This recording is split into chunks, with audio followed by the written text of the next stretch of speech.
बिस्मिल्लाहिर्रहमानिर्रहीम।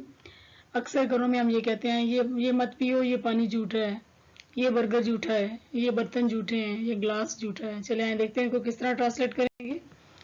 अगर आपने ये कहना हो ये पानी झूठा है, then you will say this water is sipped. ये खाना झूठा है। अब खाने के लिए हम सिप तो नहीं कहेंगे ज़ाहिर, हम बोलेंगे दिस इज एन ऑट मील।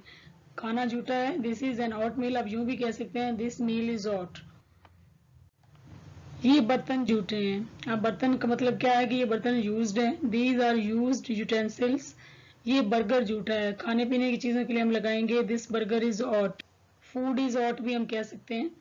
ये कप झूठा है। अब अगर कोई बर्तन है तो ज़ाहिर है हम उसके लिए लगाएंगे दिस कप इज यूज्ड। अब आपने देखा कि पानी के लिए हमने लगाया सिप्ड, खाने के लिए हमने लगाया ऑट और बर्तनों के लिए हमने लगाया यूज्ड। वीडियो अच्छी लगी है तो लाइक कर दें और चैनल को सब्सक्राइब करें, फ्रेंड्स में शेयर करें।